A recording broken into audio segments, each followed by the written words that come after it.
근데 이런 걸 문제를 삼으려면, 그러니까 수사기관이 나서려면은 고소하고 고발이 있어야 됩니다. 이게. 그냥 우리가, 이거 뭐 잘못되지 않느냐, 백날, 천날 고함쳐도 소용없어요. 누군가가 당사자는 고소를 할 수 있고, 제3자면 고발을 할 수 있거든요. 그걸 해야 됩니다. 첫째가.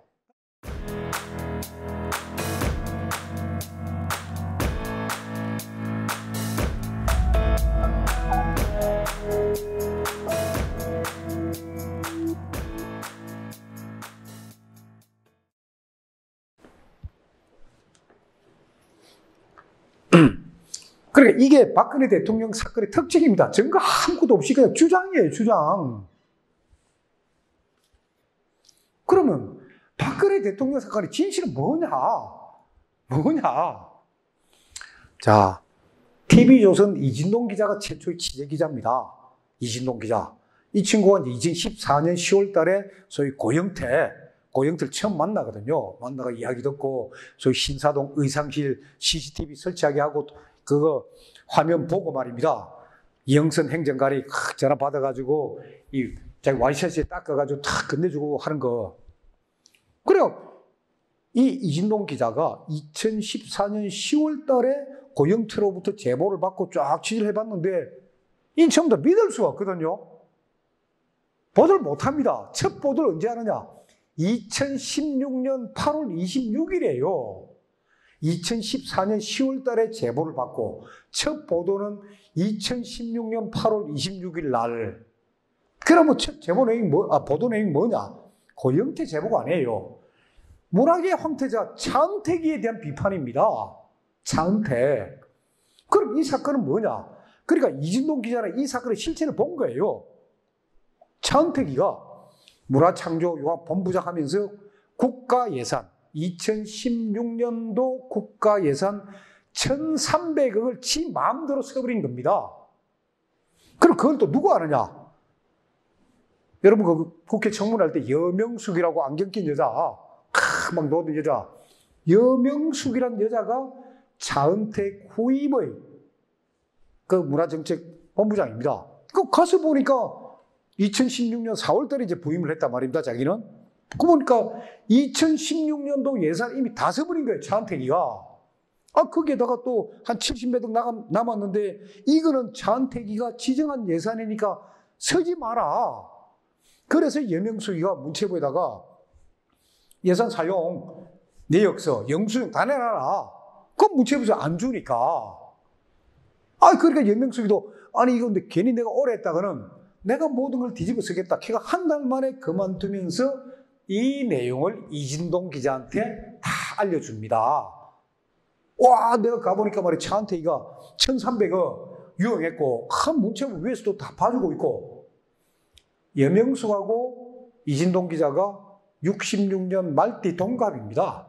그 자세히 쭉 나옵니다. 두 사람이 어떻게 만나고 이야기해주고 하는 것들이. 그러니까 이진동 기자는 처음 쓸 때는 이거 차은택이를 잡으러 쓴 거예요. 차은택. 그 다음에 김종 문체부 차관.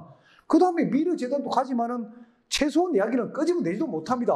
그거 관계가 없으니까. 그럼 이렇게 사건을 바꾸고 누구냐? 이진동 기자로 하여금.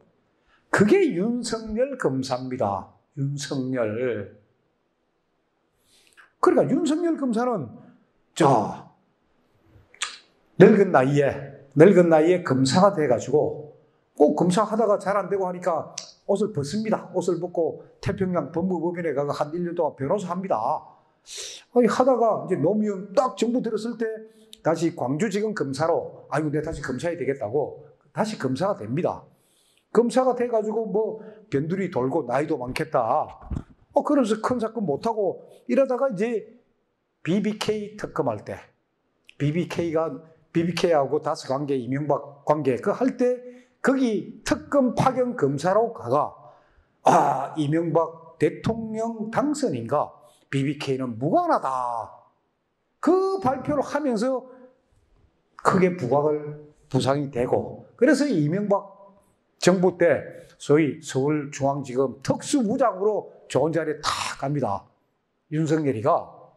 그래가 이제 특수부장 됐으니까 이제 폼도 좀 잡고 서울시장 좀 하락하는데 검찰총장이 최동욱으로 바뀌면서 야, 국정원 댓글 네 수사해라.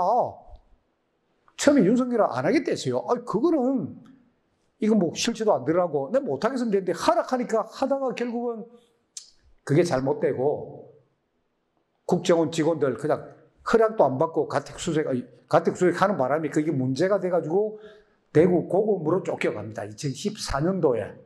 2014년도에 윤석열이가 대구 고검으로 쫓겨가가 2년 동안 근무하다가 그렇다면 보통 엇버스란 이야기예요. 검찰에서는.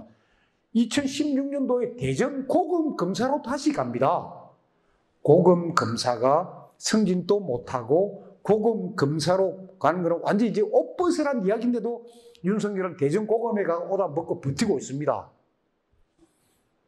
이진동 기자하고는 옛날 신정아 변양균 사건 그때 같이 수사도 하고 하니까 서로 친하단 말입니다. 검사고 기자로서. 근데 이제 이진동이가 아이고 나이는 윤석열이가 제일 많습니다. 60년생입니다. 윤 선배 이런 사건이 있는데 내가 좀 자문 좀 봐도 되겠습니까? 그럼 뭐고? 뭐 의상실에 CCTV 하나 설치해가지고 이거 영상을 땄는데 이게 법적으로 안 걸리겠습니까? 그래? 들어보자. 그래. 야, 안 걸린다. 그러면서 지금 보니까 뭐 이런 미르재단하고 이런 게 있습니다. 하니까 윤석열이가 야, 그거는 말이야. 박근혜 대통령이 퇴임을 대비한 제2의 1회 재단이다. 그렇게 몰아붙여야 돼.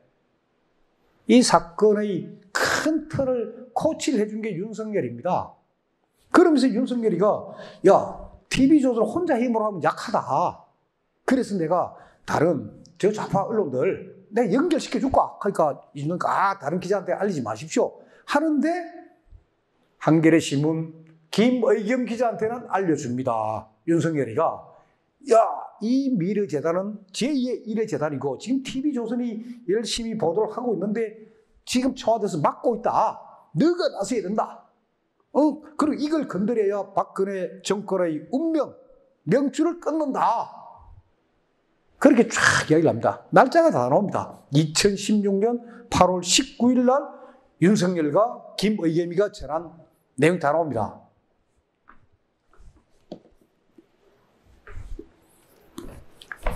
이게 이진동 기자가 쓴 이게 최순실 게이트 이렇게 시작되었다. 이게 자기 특종계예요. 여기 보면 윤석열 검사하고 주말에 그러니까 윤석열이가 대전에 있으니까 주말에 서울에서 만나가지고 이거 CCTV 영상 이거 공개도 됩니까? 물어보니까 야 공개해봤자 그 벌금이야. 걱정하지 마라. 이 책 다 나와 있습니다.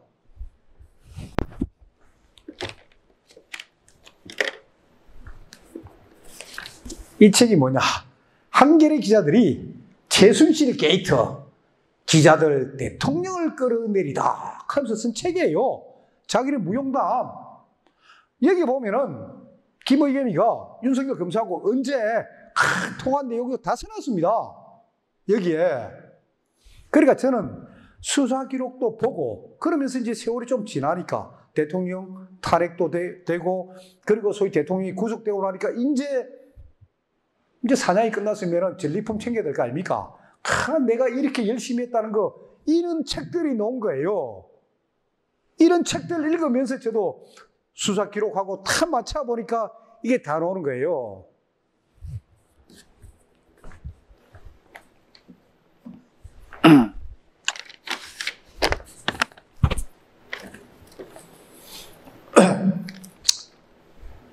그래서 처음에 이제 이진동 기자가 혼자 할 때는 차은택, 김종, 그리고 미르재단 설립 과정의 의문.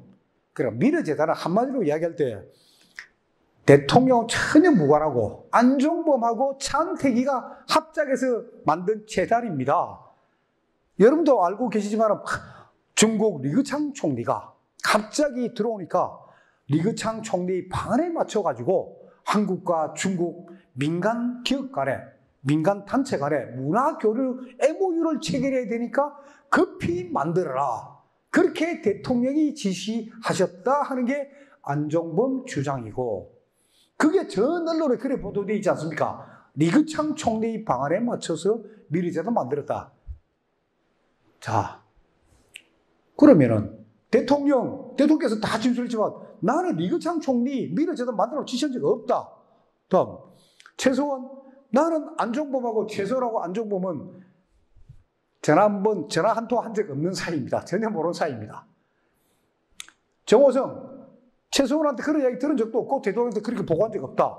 똑같은 사안에 대해서 네 사람의 이야기가 다르는데 한 사람의 주장만 지금 판결문에 그대로 나와 있는 거예요. 세 사람은 완전히 다른 이야기를 하고 있는데 이게 미르재단이고, K스포츠재단은 더 웃깁니다.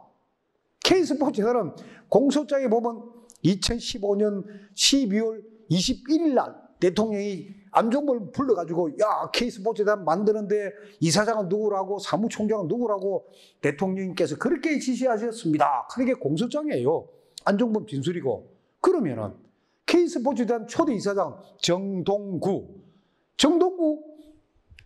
당신 안종범 만난 게 언제냐? 12월 19일이에요. 대통령한테 지시받기 이틀 전에. 그럼 어디서 만났냐? 예, 라마도 르네상스 호텔에서 만났습니다. 왜 만났느냐? 아니, 안종범이 전화 와가지고, 뭐, 정경련에서 뭐 이런 거 좀 만드는데, 제가 이 정동구 씨가 이제 체육계 아주 존경받는 선배니까, 저 의견 좀 구하러 왔습니다. 그래서 커피 한잔 먹으면서, 그래, 앞으로 이래 돼야 된다. 하고 자기 이야기를 했다, 자기는. 안종범이가 다 사람 만나가 타진해가지고, 지가 그냥 임명한 거예요. 그러면서 K스포츠재단은 자기가 컨트롤 해야 되니까 정현식, 자기가 성균관대 교수할 때 나이 많은 자기 제자, 정현식은 신한은행 압구정 지점장 할 때 대구 상고 출신입니다. 그러니까 고등학교밖에 안 나왔으니까 이제 그때 성대 경제학과 가가 안종범이 밑에서 이 소위 대학교 졸업장을 땁니다. 그 사람 시켜가지고 하고, 미르재단 이사장 김형수, 참택이 논문지도 교수 연세대학교, 다음에 거기 이사들 이한선 이사 LG 광고업체 광고 제작국장이에요. 거기 나오는 사람들, 그게 또 보면 이번에 나오지만은 손혜원 보좌관 참미옥, 그거 다 있어요. 전부 다. 아니, 최소랑은 전혀 관계없는 게 미르재단이고 K스포츠재단입니다.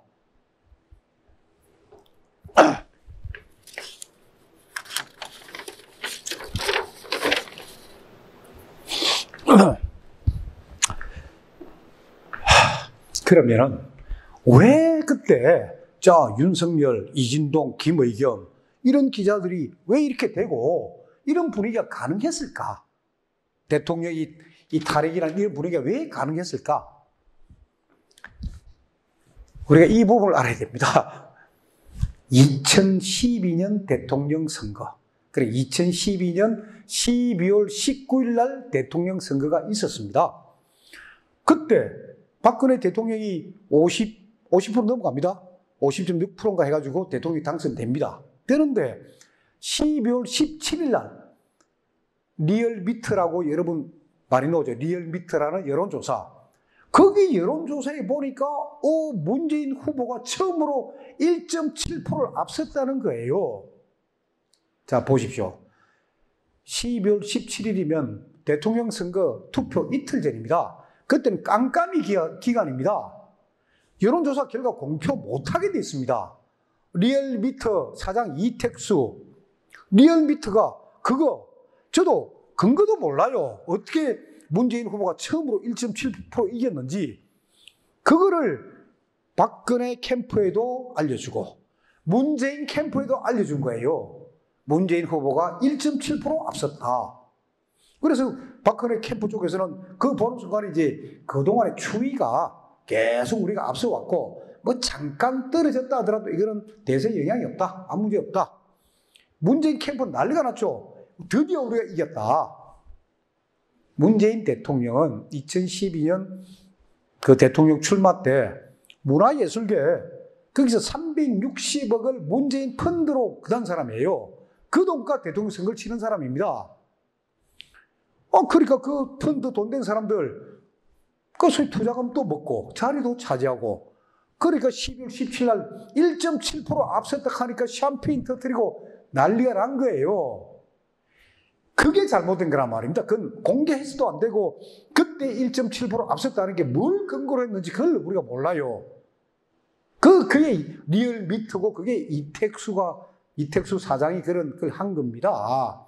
어쨌거나 문재인 주변 그 사람들은 19일 결과를 보니까 진 거 아닙니까? 그때부터 도둑 맞았다는 거예요.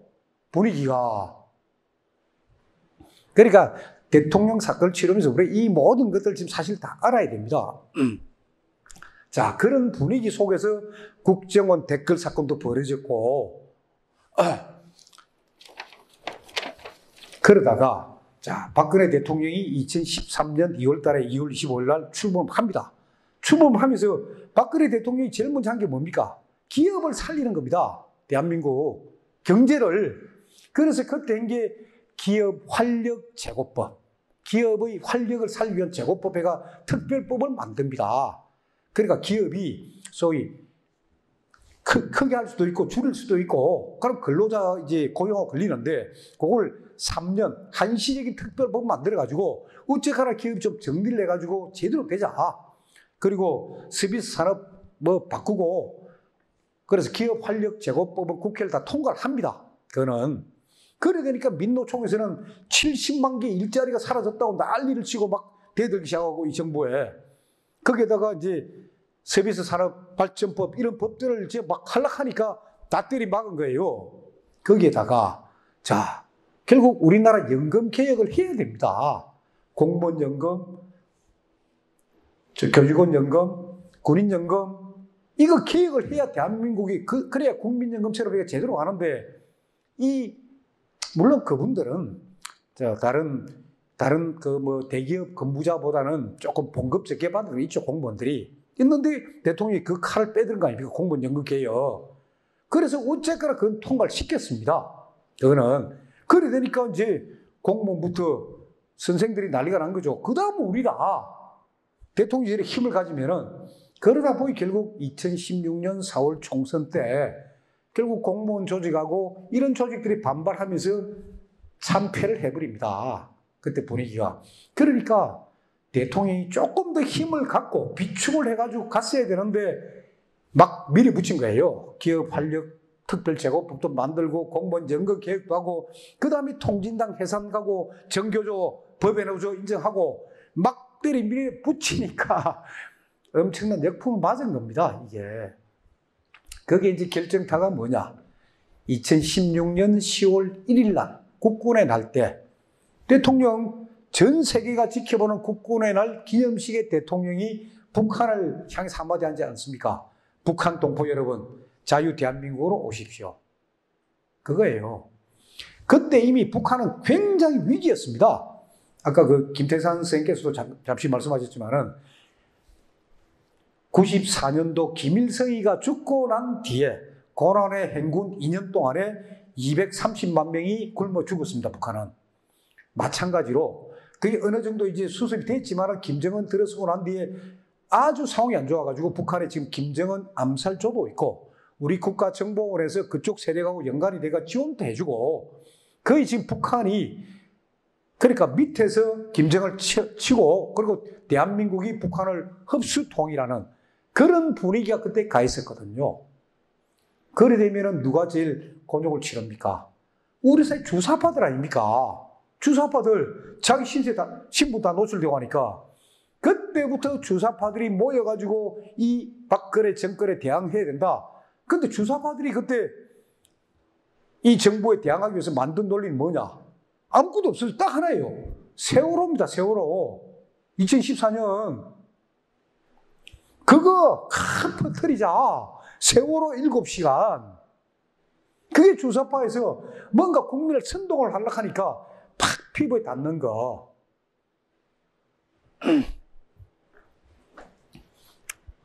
거기에다가 이제 소위 보십시오. YS, 경상도도 대통령 합했고, DJ, 전라도도 합했는데, 충청도가 대통령 못한 거예요, 충청도가. MB, 그때 원내대표가 누구냐? 정진석입니다. 그때 새누리당. 정진석이 충청도 정성모라고 옛날 내무장관 아들이에요. 한국일보 기자하다가 이제 국회의원 돼가지고 정진석이가 결국 충청 대망론, 충청도 우리 하자. 그러면서 방기문 씨 끌고 와가지고, 그러면서 노린 게 빨리 박근혜 대통령을 하야시켜야 야권이 전멸정비를 못한다. 빨리 밀어붙이자. 그래서 특검법도 통과시키고, 소위 말해서 국회에서 탄핵소추 그것도 통과시키고 그 난리를 친 겁니다. 물론 그 무렵에 이제 홍석현이라는 사람도 대통령한테 해보려고 대단히 설쳤고 말입니다.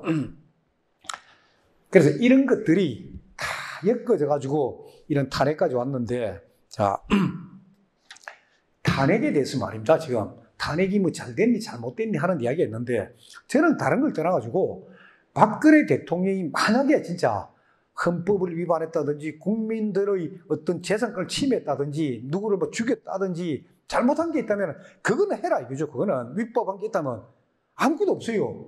그건 뭐냐? 소문입니다. 언론의 가짜 뉴스 갖고 탄핵까지 간 겁니다. 태블릿 PC도 마찬가지고. 그래서 저는 탄핵은 잘못됐다는 거예요. 그러니까 법을 위반한 게 있다면 그걸 근거로 한번 해보자. 그거는 전혀 없이 가짜 뉴스, 그게 뭡니까? 여론 조작입니다. 지금 아직 뭐 더 자세한 건 안 나왔지만은 드루킹이 김경수를 만난 게 2015년 11월 달입니다. 탄핵되기 전이에요. 그때 이미 킹크랩 그거 해가지고 하는 거 시험 다 하고, 그러니까 박근혜 대통령 탄핵 때 이 드루킹하고 이 킹크랩이 어떤 역할을 했는지, 물론 이번에 김경수 1심 판결문에는 그 부분까지는 빠져 있습니다.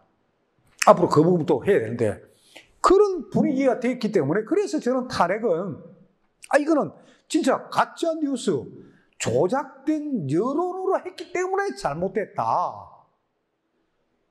진짜 잘못한 게 있다면은 그때 해야죠. 그러다 보니까 결국 뭡니까? 박근혜 대통령 탄핵 구속이 아니고 지금 뭡니까? 지금 대한민국 정체성을 없애겠다는 거 아닙니까, 지금? 대한민국 정체성을 없애고 소위 지금 전체주의 국가로 지금 가겠다는 거 아닙니까, 지금?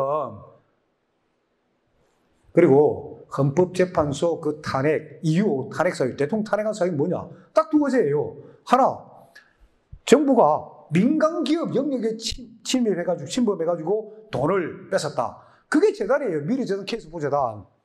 그럼 대통령하고 전혀 관계없다는 게 지금 드러나고 있는데, 그 다음 또 하나 뭐냐? 공무원의 비밀 음수 위반입니다. 정호성이가 태블릿 PC를 통해가 비밀을 최소한 줬다? 그것도 잘못된 거예요. 탄핵 사유가 두 가지입니다, 그거. 그래서 이거는 이제 바로 잡아야 됩니다, 지금.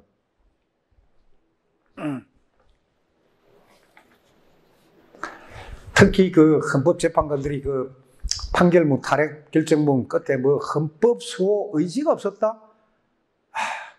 제가 지금 아직 취재 중인데 언젠가는 그 진실도 드러날 겁니다. 그때 헌법재판관 8명이 그때 어떤 분위기였고 왜 8대2 나왔고 하는 거는 저도 지금 확실한 걸 조금 더 취재를 하고 있습니다. 아직 제가 뭐라고 말씀 못 드리는데 그런 부분들도 다 나와야 될 것이고.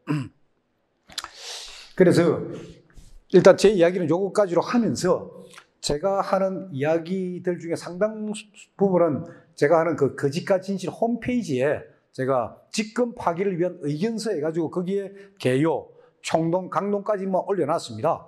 지금 이제 태블릿 PC 부분만 제가 쓰면은 거의 다 끝나기 때문에 그거 되면 다 올려놓고 저는 이제 이게 역사의 심판을 받아보자 해요. 그러니까 지금 법원 분위기도 바뀌고 있으니까 보긴 보는데 일단 전 국민들이 이 진실을 알아야지. 그런 생각입니다. 그래서 여러분들이 궁금한 거 질문하세요. 제가 지금 두서없이 좀 이야기를 했는데 일단 궁금한 거 질문하시고 그럼 제가 대답을 해드릴게요.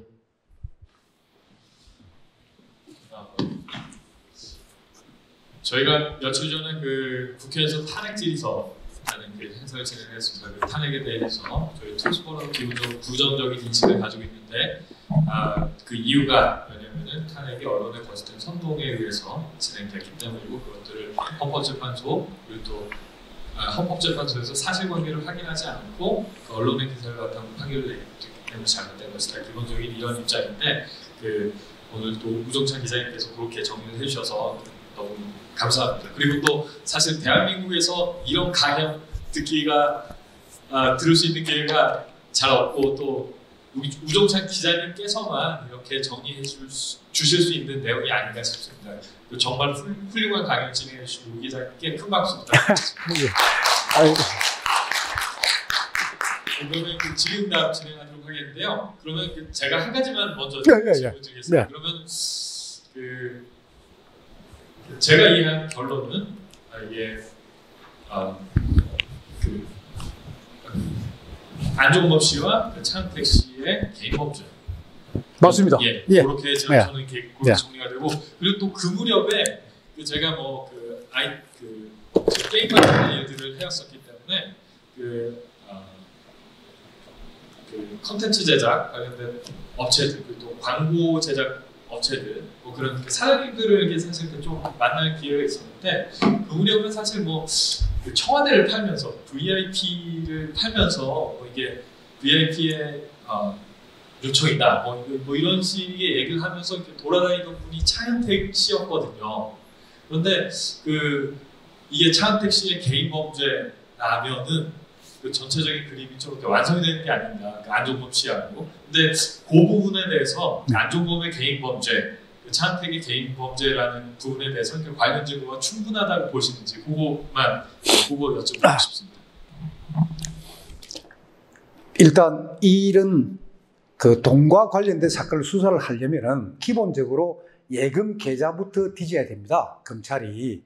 그럼 차은택의 예금 계좌, 안종범의 예금 계좌, 그러니까 돈 흐름을 봐야 됩니다. 검찰 안 했어요. 자, 안종범 씨는 재산 관계는 나옵니다. 재산 관계는 강남의 집 한 채, 그리고 한 8년 된 자동차 하나, 은행 예금 2천 몇백만 원이에요. 그리고 애 둘이 있는데 대학 다니고 있는 상태예요. 결혼도 안 하고. 돈이 얼마나 들겠습니까? 돈이. 그러니까 차은택이라는 사람이 지금 드러난 범죄, 법정에서 드러난 범죄는 박채윤이라는 여자한테서, 아시죠? 그 병원. 그 여자한테서 돈 받은 거, 6천만 원이니까 뇌물 받은 거, 그거예요. 그거 보면 딸 시집 간다 이가 1,000만 원 받고, 제주도 여름 휴가 간다고 500만 원 받고, 뭐 한다고 350만 원 받고, 이게 쭉 다 나옵니다. 판결문에도 문제 기록 다 나오는데, 과연 그것만 있었을까? 그러니까 차은택하고 이걸 봐야 되는데, 그런 부분도 안 돼 있고, 그 다음에 차은택이란 사람이, 이 사건 터지고 난 뒤 차은택은 바로 도망갑니다. 한국에 없습니다. 중국 가 있다가, 기자들이 오니까 일본 갔다가, 다시 중국 왔다가, 어느 정도 이 사건이 정리가 되고 난 뒤에 들어옵니다. 확 돌아가 대머리 보여주면서 국민 여러분 죄송합니다. 그리고 검찰에 가가지고 차은택이가 딱 첫 조사받을 때 뭐라는 줄 아십니까? 예, 제가 회사 돈 21억 횡령했습니다. 제가 시인합니다. 차은택 딱 그거예요. 미래재단 설립 이런 거 아니고 회사 돈, 아프리카 픽처스 회사 돈 21억 횡령, 그거예요. 그러니까 회사 돈을 자기 아버지, 자기 어머니, 자기 와이프 친구 명의로 동급 빼먹은 거예요. 그거 지가 문제 신고한 겁니다. 그 다음에 나중에 이제 포레카라는 광고회사 그거 이제 안 내면 죽인다 하는 그게 나중에 드러나서 그렇지, 차은택 딱 그거 하나로 지는 이제 끝났다 이거예요. 그러면서 검찰 조서 내용에 보면 차은택은 검찰이 거의 묻지도 안 하고, 차은택 핸드폰 추적도 안 하고, 차은택은 안종범이가 통화 내력도 안 합니다. 다만 차은택이가 법정에 나가지고는, 법정에만 놓으면 차은택이는 딱 이야기하다가 검사님 갑자기 생각난 게 있습니다 하고 대통령 욕하고 최소한 욕합니다. 차은택은 검찰 진술 조서보다도 법정에 나서 지가 한 거 그것도 다 조서가 돼 있으니까 그거 보면 생각난 게 있습니다예요. 그런 친구입니다. 근데 지금 보세요. 제대로 지금 수사 안 하고, 아까 제가 말씀드린 차은택이 1,300억 국가예산 유용, 그 수사도 지금 안 하고 아무도 지금 모르고 넘어가고 있고, 그리고 차은택 지금 구속 정지로 지금 구속 집행 정지로 해가 지금 풀려나왔습니다. 지금 장시호도 풀려나와 있고, 김종규도 나와 있고, 참. 이거 재수사해야 됩니다. 해야 되고 이 역사에 잘못된 사람들을 우리가 제대로 알려 처벌해야 되는데 그리고 방금 김은구 대표도 물었지만은 결국은 어떤 범죄는 동기가 있습니다. 진짜 원한인지 아니면 애정관계인지 아니면 돈인지 이 사건 제가 보니까 결국은 돈이에요. 돈. 제일 돈 많이 먹은 사람 누구냐? 차은택이 제일 많이 먹었어요. 그 다음에 김성현이 아까 이야기했던 미래재단 사무부총장 김성현이는 미래재단 사무부총장 직제 없는 자리입니다. 그 다음 명함만 그래 파고 다니면서 그러면서 미래재단이 하는 사업을 대행한다 해가지고 몇 억 챙깁니다. 고영태가 먹은 거 얼마냐? 고영태 먹은 거 3천만 원, 2천만 원, 고영태 먹은 거 한 5천만 원밖에 안 돼요. 고영태도 돈 먹으려고 했죠. 고영태는 5천만 원밖에 못 먹었어요. 그리고 박헌영이하고 이쪽에서 먹었는데 예금 계좌가 안 나오니까 이걸 다 내놔야죠. 그렇습니다. 언젠가는 이것도 정리를 해가지고 다 이거 추악한 이 범죄자들의 모습은 이건 기록으로 남겨야 됩니다. 예. 정말 그 우종찬 기자님께서 이게 정말 심혈을 이셔서 심혈을 다하셔서 이렇게 사건을 이렇게 집중적으로 분석을 하셨기 때문에 이렇게 체계적으로 정리를 해주실 수 있는 것 같습니다. 정말 감사드리고요. 또 질의응답 계속 진행하겠습니다. 질문 있으신 분 손 들고. 신문에 보도된 이상한 거 같다. 물어보세요. 자주 있는 기회가 아닙니다.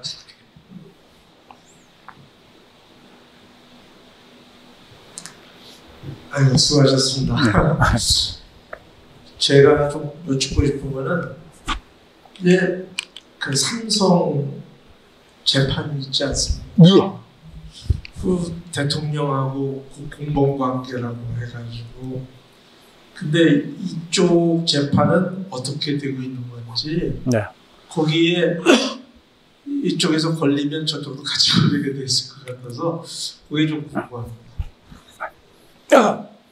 지금 이재용 부회장 재판도 대법원에 있는 상태에서 전원 합의체로 지금 회부가 됐습니다. 이재용 부회장 사건도.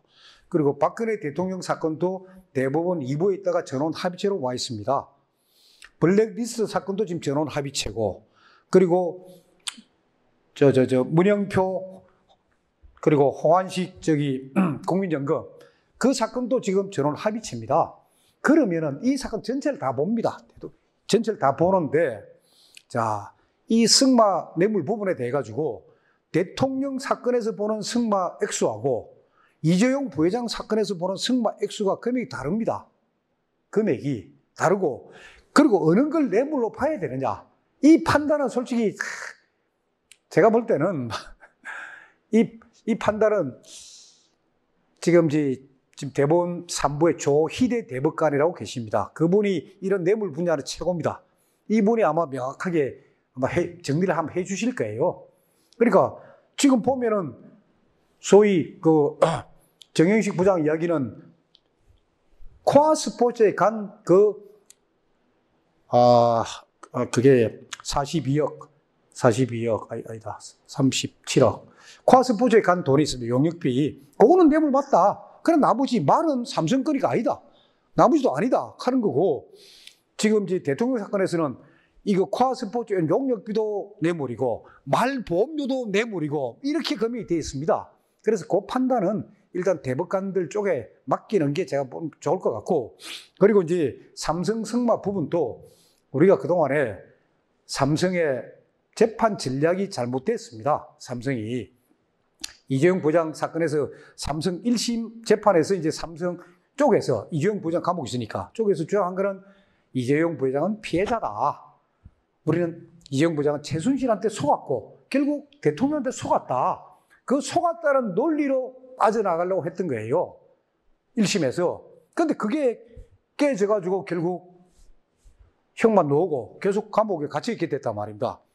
2심 때부터 방향을 바꿉니다. 방향을.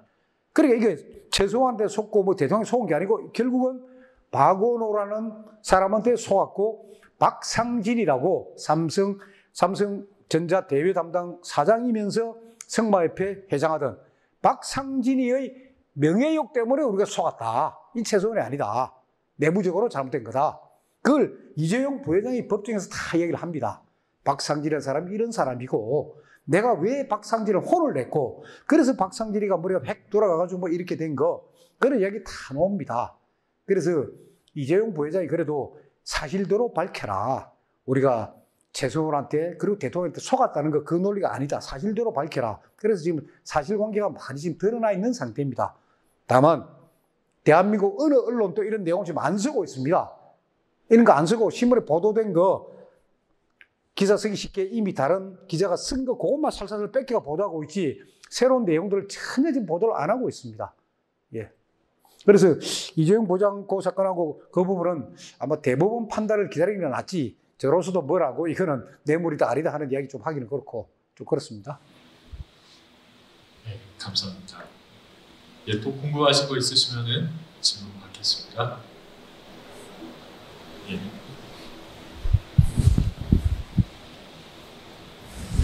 잠시 질문을 드리려고 하는데요.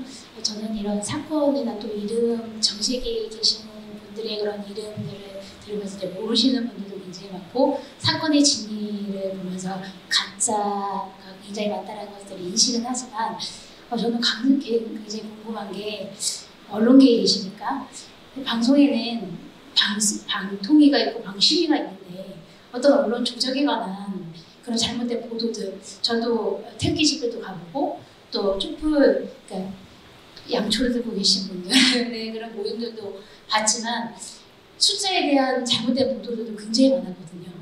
제가 보기에는 태극기 집회가 훨씬 더 많은데 보도는 거의 2배가량 차이가 나게 숫자를 잘못 보도하기도 하고 그리고 지금 정확하게 드러난 것은 방송 언론의 조작이잖아요. 그 어떻게 들어왔는지 그건 진위 여부는 아직 잘 모르신다고 하셨지만 조작에 대한 어떤 것들은 그들도 시인을 했고 근데 그런 거에 대한 법적 조치나 또 그런 것들이 드러났을 때 어떻게 이게 법적으로 처리가 되는지 그리고 방송에는 반드시 공정성과 공평성 그리고 적어도 이 국민의 세금으로 운영되는 방송 3사의 경우 또 이런 경우에는 반드시 그런 심의를 거치고 어떤 제한이 있고 공정한 방송만을 내보내야 되는데 이제 저도 보도를 보고 계속 뉴스를 대하지만 어떤 정확한 정보를 제공하지 않고 그리고 이렇게 좀 하는 그런 경우들이 굉장히 많은데 이런 것들을 어떻게 이해해야 하는지 그리고 저희가 어떻게 목소리를 내야 하는지 이런 부분들이 좀 궁금합니다. 근데 이런 걸 문제를 삼으려면 그러니까 수사기관이 나서려면은 고소하고 고발이 있어야 됩니다. 이게 그냥 우리가 이거 뭐 잘못되지 않느냐 백날 첫날 고함 쳐도 소용없어요. 누군가가 당사자는 고소를 할 수 있고 제3자면 고발을 할 수 있거든요. 그걸 해야 됩니다. 첫째가. 다음 두 번째 방송 아까 심의위원회 그쪽에 몇 군데 심단체가 고발한 게 있습니다. 있는데 내용이 미약합니다. 내용이 그러니까 내용이 좀 확실해야 참 방송심의위원회도 봤을 때 이거는 진짜 정확히 봐야 되겠다는 생각이 들어야 되는데 조금 고발장 내용들이 상당히 부실합니다. 내용을 모르니까. 그래 되다 보니까 그냥 기각이에요. 전부 다가. 사실은 그런 모습들이거든요. 그러면 이거 바로 잡으려면 방법 그거예요. 최소한 피고인이 소위 말해 손석희 고발하고 고소하고 홍석희 고소하고 소위 심수미 고소하고 그래 나가야 됩니다. 문제는 그래야 되는데 태블릿 PC 부분은 최소한 피고인 그 많은 사건 중에 요만큼이에요. 한 1%밖에 안 돼요. 이거는 태블릿 PC는 해봤자 본인 사건도 아니고 공무상 비밀 누설 해봤자 징역 1년밖에 안 되니까 그 나머지 사건이 크니까 이런 사건 괜히 했다가 국민들로부터 지탄 받는다 해가 지금까지 안 했던 겁니다. 그러니까 이제 대법원에 와 있고 전원 합의까지 와 있으니까 지금이라도 본인이 나서가지고 이제 하나씩 그리고 안민석이 그 300조, 700조 하는 거 그거부터 고소를 해야 됩니다. 지금부터. 그래야 바로 잡지 누가 바로 잡습니까? 그러니까 시민단체든 일반 시민이 안민석이를 명예훼손으로 고발해야 안민석이 소위 말해서 잘못된 걸 우리가 물을 수 있는 거지 아무도 안 하고 있으니까 그냥 가는 거예요. 지금 이제 어느 정도 혼란이 이제 가셨기 때문에 이제는 누군가 하나씩 바로 잡아야 됩니다, 이제. 그래서 이제 한변이란 단체가 지금 나서가지고 지금 활동을 하고 있고, 지금 몇몇 변호사 단체에서 이제 무료로 해서 나서겠다 하니까, 지금 그수 외에는 그러면서 고발장 내지 고소장을 아주 치밀하게 써야 됩니다. 그래 서야 제대로 이게 심리가 되지. 기각되는 게 상당히 보면은 좀 고발장이 좀 부실합니다, 내용이. 예. 감사합니다.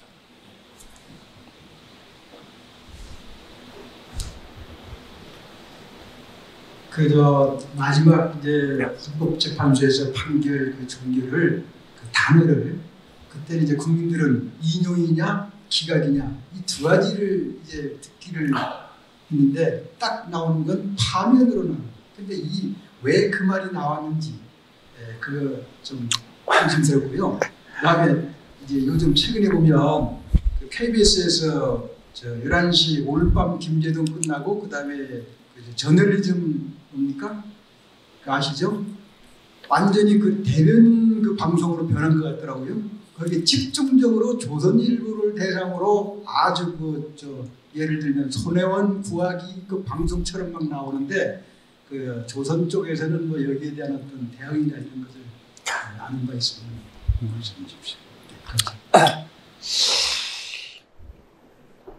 그러니까 헌법재판관 8명이 8대 0이라는 것도 뭐 사전에 의사교환이 있었습니다. 그것도 증거가 나중에 다 그걸 하는데, 그리고 헌법 아마 65조일 겁니다. 제가 갑자기 기억이 안 나는데 65조, 67조인데 거기 보면은 탄핵은 파면에 해당한다고 그렇게 표시가 되어 있습니다. 그래서 누굽니까? 그 유명한 법조인이 그 이야기를 했습니다. 허영 교수라고 독일법 연구에 대해서는 대한민국 최고입니다. 그분이 그 언론 인터뷰에서 그런 이야기를 했습니다. 왜 탄핵한다 하면 될 걸 왜 굳이 파면이라는 그런 악랄한 용어를 썼느냐. 그 이정민이 참 진짜 용어 선택 잘못했다고 공개적으로 비판도 했는데 뭐 헌법에는 뭐 파면이라 써도 된다고 지금 되어 있습니다. 그래서 그건 막 통과되는 거고, 그 다음에 지금 뭐 김제동이가 지금 KBS 11시 뉴스부터 뭐 많이 하고 있는데,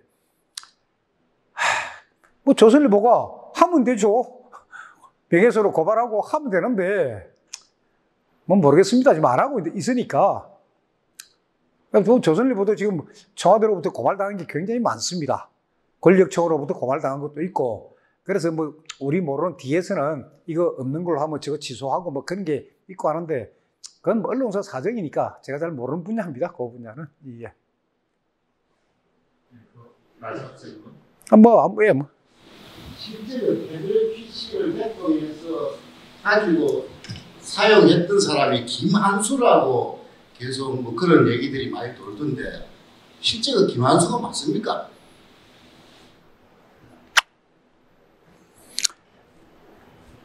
그 부분을 사실 우리 국민들도 그 부분을 전부 다 궁금해하는데 제가 조만간 방송할 겁니다. 그 부분은 제가 방송을 하는데, 제가 아까 잠시 말씀드렸지만은 최수원 피고인이 이 태블릿 PC로 이메일 눌러본 거 잠시 기간입니다. 거의 한 달 정도인데 그런 적은 있습니다. 그러니까 우리가 알기로는 최수원은 태블릿 PC를 모르고 사용한 적도 없고 그렇게 알고 있는데, 그게 언제냐면 2012년 6월, 7월 무렵입니다. 2012년. 그때만 자기 하다가 이게 자기는 태블릿 PC가 너무나 이게 뭐 어렵고 이거 헷갈리고 하니까 귀찮다, 필요 없다, 갖고 와라고 그런 내용들이 다 있습니다. 그래서 그런 부분들을 제가 정확하게 지금 확인을 하고 있는 중이에요.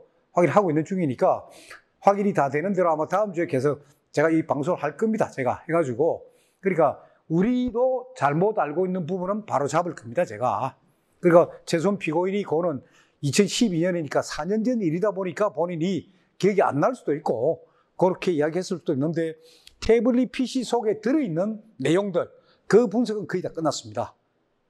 그래서 거기에는 국가 기밀도 없고 거기에 뭐 숨길 만한 내용도 없고 그냥 청와대 정상적인 업무예요.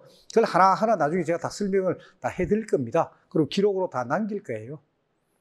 예, 그 부분은 제가 조금 민감해서 아직 뭐라고 제가 말씀드리기가 많은데, 어느 순간 섰습니다. 그거는, 또 뭐 질문?